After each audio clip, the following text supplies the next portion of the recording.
So, ang ating pag-aaralan ngayon ay tungkol sa pagka-Diyos ng Diyos. Pagpatuloy natin siyang kilalanin bilang Diyos natin. Kasi ang tunay na dapat nating malaman sa Diyos ay ang Kanyang pagka-Diyos. Lahat ng ating pagpupuri sa Kanya, pananampalataya, yung tinatawag natin na pagbabago, nakasalalay sa pagkakilala natin sa Kanya. Pag hindi natin siya makikilala, pag wala tayong knowledge about Him, His fullness, hindi tayo mababago, hindi lalago ang ating pananampalataya, at hindi tayo tunay na makapag-worship sa Kanya in His Spirit and in truth. Kailangan natin siyang makilalang lubusan. Amen? So, gusto ko pong ipakita sa atin ang isang bagay na pagka-Diyos ng Diyos, it is impossible for Him to lie. Or it is impossible for God to lie. Okay? Ang titingnan natin dito na pagka-Diyos ng Diyos, imposible na ang Diyos ay magsinungaling. Amen? Titingnan natin yan. Kaya ang Diyos natin ay hindi sinungaling. Siya ay Diyos ng katotohanan. Kaya pag sinabi niya, dapat tayo ay sumampalataya sa Kanyang sinabi. Dapat natin sampalatayanan ang Kanyang mga pangako, ang Kanyang sumpa. Pag sinabi yung sumpa, His oath, hindi yung curse. Okay? Kailangan sampalatayanin natin yan. Amen? We need to stand firm on His word, on His promise. Amen? Titingnan natin yung Hebrews chapter 6, verse 18. Ito ang sinasabi. Hindi nagbabago at hindi man lang nagsisinungaling ang Diyos tungkol sa dalawang bagay na ito, ang Kanyang pangako at sumpa. Kaya tayong nakatagpo ng Kanyang kalinga ay panatag ang loob na umaasa sa mga pangako niya. Dito natin makikita na ang Diyos ay hindi nagsisinungaling. Amen. Sa English, pagbasahin natin sa English, makikita natin na imposible sa Diyos na magsinungaling. Hallelujah. Verse 18, God did this so that by two unchangeable things in which it is impossible for God to lie, we who have fled to take hold of the hope set before us may be greatly encouraged. It is impossible for God to lie. Kailangan sampalatayanan natin na ang Diyos natin na ating sinampalatayanan ay imposible sa Kanya na magsinungaling. Kaya lahat ng Kanyang pagka-Diyos, lahat ng Kanyang sinabi, lahat ng Kanyang ipinangako sa atin ay totoo. Kailangan panindigan natin yun. Yung pangako niya tungkol sa kaligtasan, sa pagpapatawad, sa pagpapala, sa kagalingan, kailangan natin sampalatayanan. Amen. Panindigan natin. Kasi walang sinungaling sa Diyos. Wala ring sinungaling sa Kanyang sinabi, sa Kanyang ipinangako sa atin. Yun ang isa na nating dapat malaman na pagka-Diyos ng ating Diyos. Pag hindi natin pinaninindigan yung mga salita ng Diyos, nangangahulugan na hindi natin siya pinaniniwalaan sa Kanyang pagka-Diyos. Ano yung pagka-Diyos ng Diyos na ating pinag-aaralan sa ngayon? Ang Kanyang pagka-Diyos, walang kasinungalingan sa Diyos. It is impossible for God to to lie. Lagi natin yan i-meditate. Amen? Puro katotohanan ang Diyos. Amen. He is the God of truth. Pag atrasan natin yung verse 17, ganito ang sinasabi. Sa English, God also bound Himself, sa NLT tayo, with an oath, so that those who received the promise could be perfectly sure that He would never change His mind. Amen. Yun sana ang dapat nating paniwalaan at sampalatayanan na pagka-Diyos ng Diyos natin. It is impossible for God to lie. Hallelujah! Okay, next verse nating titingnan ay Titus, chapter 1, verse 2. Titus. Ang pinag-aaralan natin na pagka-Diyos ng Diyos, it is impossible for God to lie. Ang Diyos natin ay hindi sinungaling. Amen? Sa verse 1, mula kay Pablo, isang lingkod ng Diyos at apostol ni Hesu Kristo.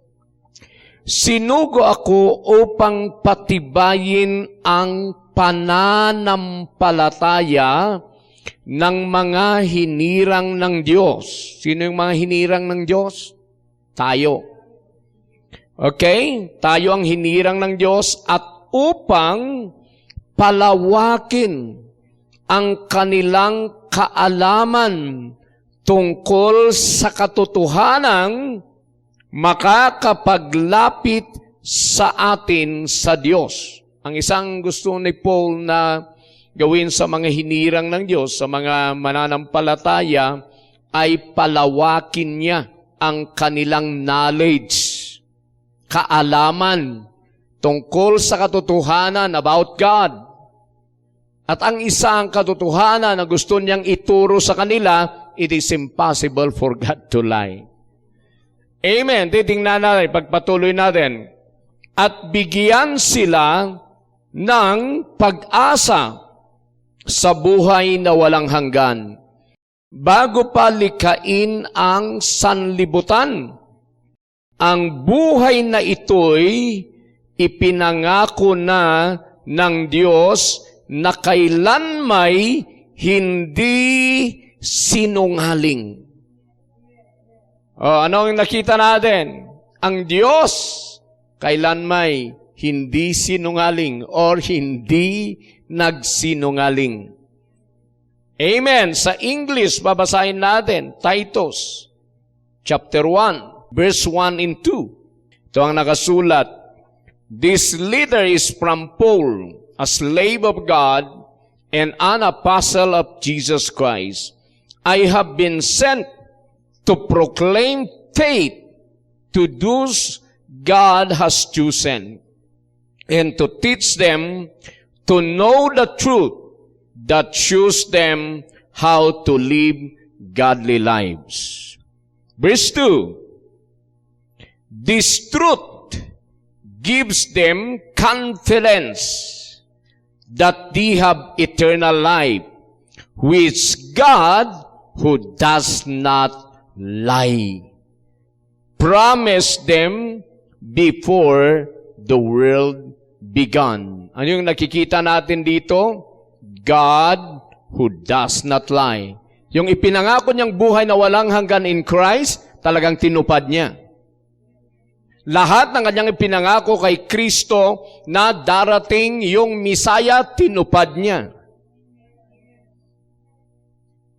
Yung sinabi niya na darating ang tagapagligtas, Misaya, darating ang King of the Jews, darating ang anak niya, ay tinupad niya. Nangangahulugan na walang kasinungalingan sa Diyos.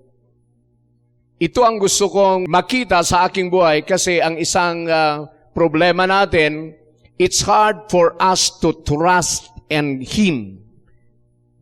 Mahirap na tayo'y maniwala o tayo sasampalataya sa Diyos. It's hard. Kailangan makilala mo siya ng lubusan. It's hard to believe. Mahirap. Yun ang problema natin. Subukan ninyo. Kahit sinabi ng Diyos na ang lahat ng akin ay sa inyo or iyo. Kahit may pangako ng Diyos na ganon, all that is in Christ are yours. Pero it's hard to believe. Bakit? Kung minsan parang sinungaling yung salita ng Diyos. Parang hindi totoo. Pero sa salita ng Diyos, nakikita natin, it is impossible for God to lie. Lahat ng kanyang pangako ay totoo. So we need to believe, we need to stand firm. Amen. On that promise. Kaya yun ang nais ni Paul na ipangaral sa mga mananampalataya sa New Covenant. At ganoon din tayo. Naniniwala ba tayo na walang kasinungalingan sa Diyos? Kung walang kasinungalingan sa Diyos, dapat nating tanggapin lahat ng kanyang pangako sa atin. Ang kanyang sumpa. Dahil dalawa ang nakikita natin sa Hebrews chapter 6 verse 17 and 18, His promise and His oath. Sa Tagalog, ang kanyang pangako at ang kanyang sumpa. Yung dalawang ito, walang kasinungalingan. Pag siya'y nangako na tayo gagaling, tayo'y gagaling. Nangako siya na tayo'y pagpapalain, tayo kanyang pagpapalain. Nangako siya na He will not leave us nor forsake us, talagang hindi niya tayo iiwanan. Kailangan sampalatayanan natin siya na tunay na Diyos. Amen. Pag sinabi niya tayo'y may buhay na walang hanggan, totoo yun. We have eternal life in Christ. Walang kasinungalingan. Amen. Maybe sa buhay natin kung minsan ay hindi natin nakikita yung katotohanan about these things. Kasi ang ating pananampalataya kasi sa Diyos ay kung minsan ay nababase sa mga tao, ano? Sa mga taong nangangaral, sa mga taong kakilala natin na maraming mga taong nagsinungaling, pero hindi ko sinasabing tayo magsisinungaling. We need to know Him na ang Diyos ay nasa atin ay Diyos ng katotohanan. He is the God of truth. Walang kasinungalingan. Pag siya ang buhay mo, dapat mong i-practice na huwag magsinungaling. Amen. Bago natin tingnan yung isang talata, titingnan muna natin sino ang sinungaling sa Bible. Ang sinungaling sa Bible ay si Satanas. He is the father of lies. Ang Diyos naman, Father of truth. Ano yung ibig sabihin ng Father? Source. Pag sinabi natin Father of truth ang Diyos, He is the source of truth. Pag sinabi naman natin na si Satanas ang sinungaling, he is the father of lies, siya ang source ng kasinungalingan. Titingnan natin yon sa John chapter 8, verse 44. Sino ang sinungaling? Si Satanas. Hindi tayo. Pero pwede tayong kuminsan, pag hindi mo pa na-overcome, kuminsan tayo nagsisinungaling. Sa mga anak natin, pag humingi ng pera, sasabihin mo kagad, wala akong pera. Pero, mayroon pala. Pag siya ay nagpumilit na humingi, pag siya ay iiyak, ay binibigyan natin. Kaya sabi ng anak natin, kung minsan, mayroon pala eh. Kailangan pang akong umiyak bago mo ibigay. So next time, pag humingi na siya ng pera, kahit wala na talaga, iiyak yun. Kasi ang alam niya, pag iiyak, mayroon kang ibibigay. Kaya yun ang ginagawa ng mga bata. Kaya we need to practice to live in the truth. Amen. Because Jesus is our life. Imposible sa Ama, sa Anak, sa Espiritu na magsinungaling. Amen. Kaya ang buhay natin si Jesus, hindi sinungaling. We need to practice to live in the truth. Hallelujah. John chapter 8. Verse 44. Pag makilala natin ang Diyos na siya ay Diyos na katotohanan, na hindi siya sinungaling, mas lalo tayong magiging matibay sa kanyang mga pangako, sa kanyang mga sumpa. Tayo'y magiging matibay sa pananampalataya, sa ating kagalingan, sa ating pagpapala, His protection, His power, His salvation, na ating natanggap sa Kanya. Verse 44, you belong to your father. Ito ay sinabi niya sa mga religious people. You belong to your father, the devil. And you want to carry out your father's desires. He was a murderer from the beginning, not holding to the truth. For there is no truth in him. Titingnan natin, walang truth kay Satanas. Because God is a God of truth. Walang truth kay Satanas. Amen? For there is no truth in him. When he lies, he speaks his native language. For he is a liar and the father of lies. There is no truth kay Satanas. He is the father of lies. Kaya pag siya'y nagsasalita, lahat ay kasinungalingan ang kanyang sinasabi. Pag sinabing niyang ikaw ay may sakit, that is a lie of the devil. Kasinungalingan ni Satanas. Because God is the God of truth, ang sinabi ng Diyos sa atin, you are healed in Christ. Pag sinabi ni Satanas, you are poor, that's a lie. Because in Christ, we are blessed, we are rich. Pag sinabi ni Satanas na wala kang alam, that's a lie. Because God, in Christ, He is our wisdom. Pag sinabi ni Satanas na wala ang Diyos sa'yo, that's a lie. Because God, He will never leave us, He will never forsake us. The devil is a liar. But God is the God of truth. Amen? So makikita natin, there is no truth to the devil. Pag siya'y nagsasalita siya sa kaniyang totoong nature. Okay, sa verse 44. When he lies, he speaks his native language. Native language pa. Okay. Pag siya'y nagsasalita siya sa kanyang pag-uugali, his character, his nature. He is a liar from the beginning. He is a murderer and he is a liar from the beginning. Kaya siya ang ama ng kasinungalingan. Kaya lahat ng sinasabi ni Satan ay kasinungalingan. Huwag nating tanggapin, huwag nating sampalatayanan, because the God, our Father, is the only God of truth. Walang kasinungalingan sa Diyos, pero si Satanas, puro kasinungalingan. Kasi yun ang pag-uugali niya. Yun ang kanyang kalagayan. Yun ang kanyang nature. Ano po yung language of the devil? Yung sickness and diseases. Yung curse.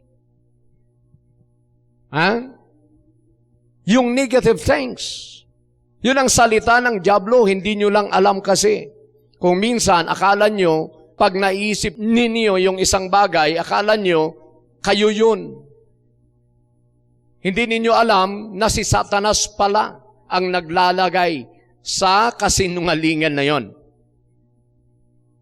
Kailangan tanggapin mo, si Jesus ang aking buhay. He is my joy. He is my peace.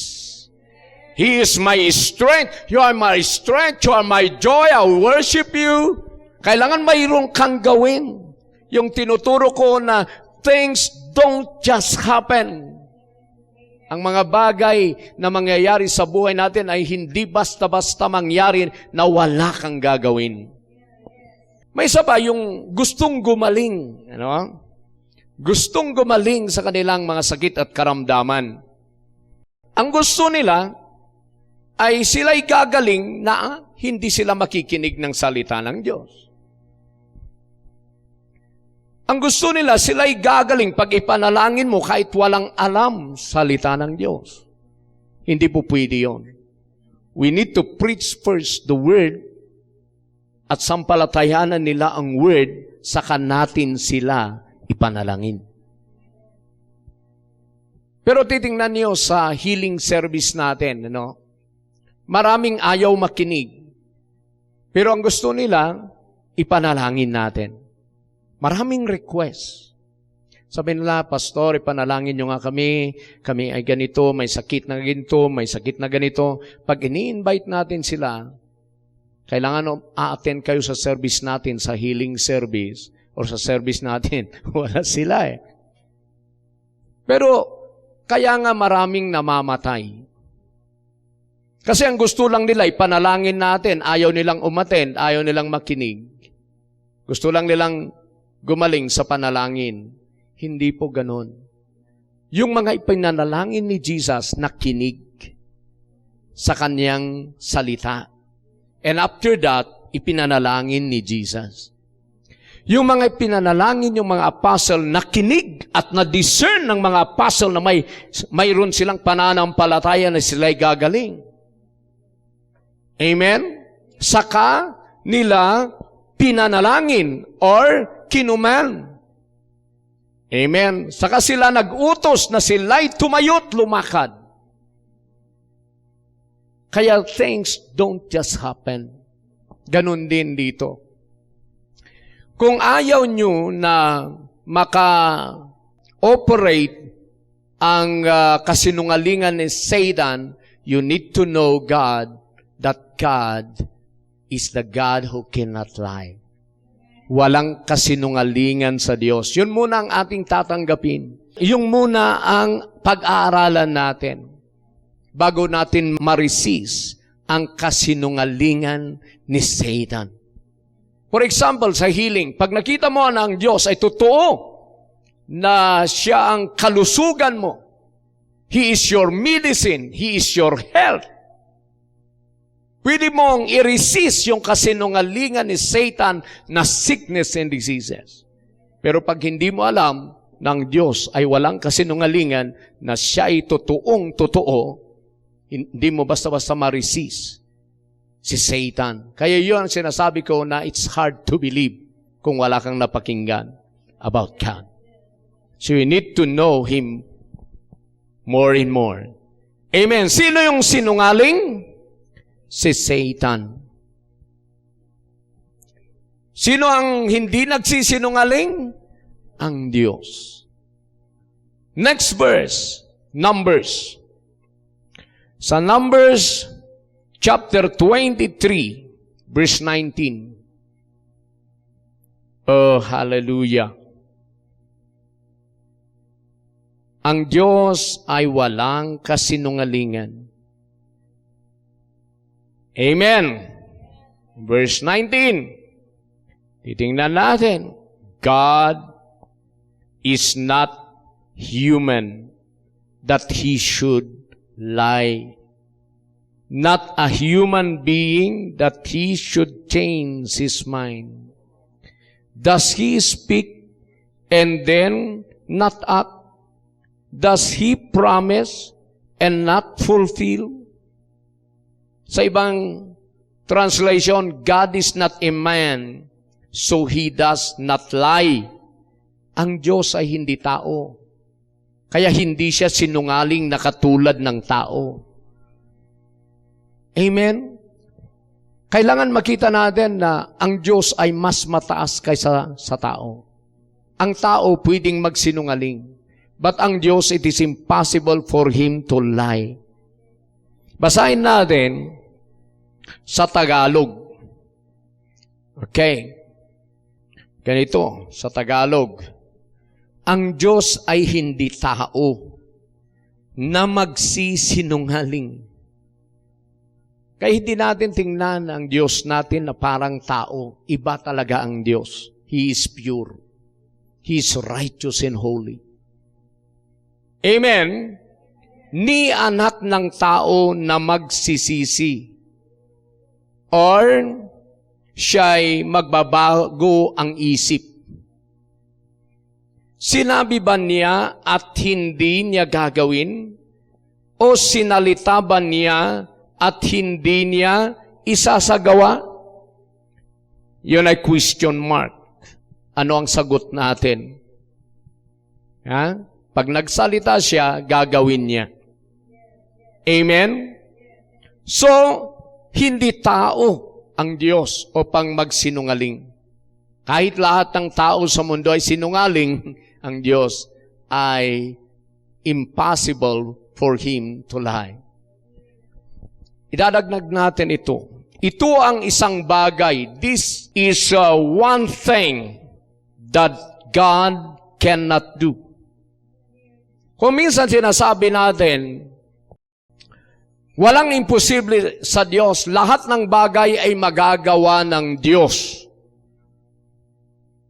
Oo, sa mga miracle, sa mga bagay na gusto niyang gawin, sa mga bagay na kanyang ipinangako in Christ. Walang bagay na hindi niya kayang gawin sa lahat niyang ipinangako. Pero dito, may bagay na hindi niya kayang gawin. Marami palang bagay na hindi kaya ng Diyos na gawin eh. At ang isa dito, ito, it is impossible for God to lie. God cannot lie. Hindi niya kayang magsinungaling. Hindi pa niya magagawa yun eh. Hindi pala niya magagawa na magsinungaling. Hindi niya kayang magsinungaling. Kasi pag siya'y magsinungaling, against His nature.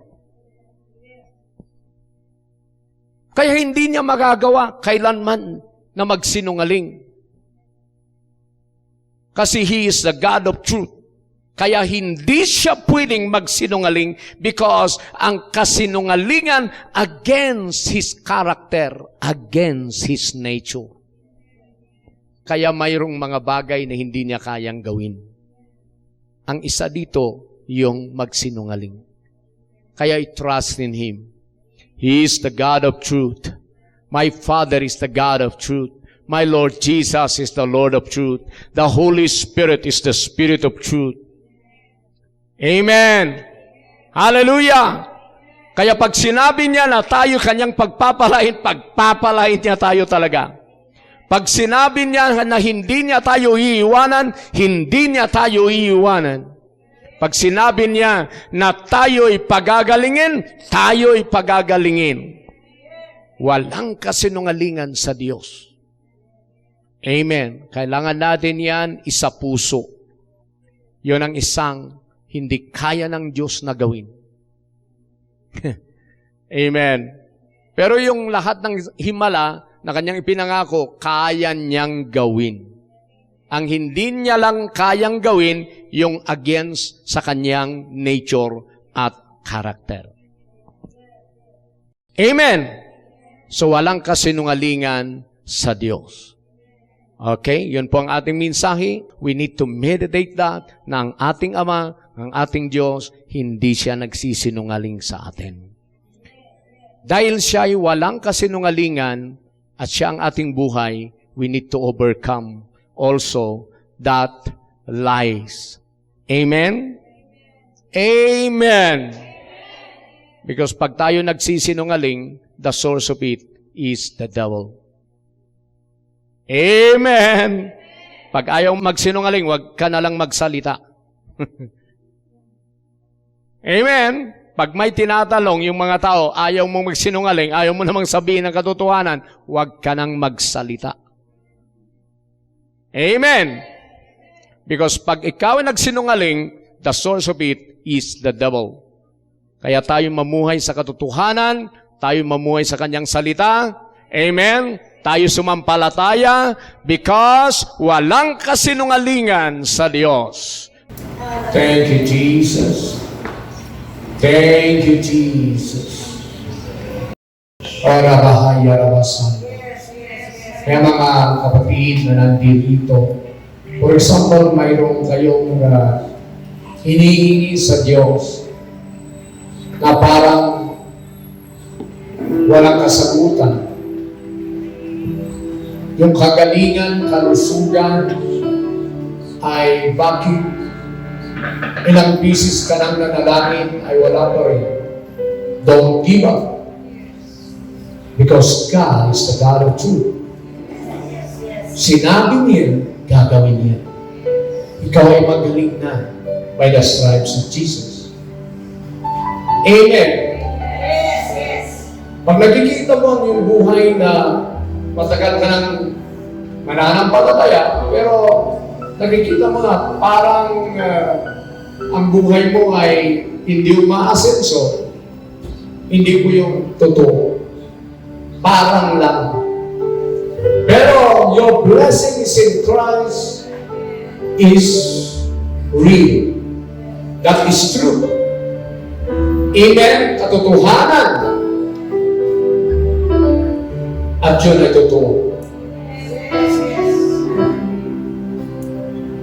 Kung kayo man sa nakaraang mga araw ay pinagdududahan ninyo ang Diyos at ang kanyang mga salita, you need to repent now. Pagsisihan natin yan. We need to ask forgiveness. Kasi nakita natin, ang Diyos natin ay walang kasinungalingan. Totoo ang Diyos natin. So we need to bow down before Him. Lahat ng kasinungalingan ay galing kay Satanas. Kung sinasabi niya, hindi ka pinakikinggan ng Diyos, kung nakasinungalingan ng diablo. Pinababayaan ka ng Diyos, kasinungalingan yan ni Satanas.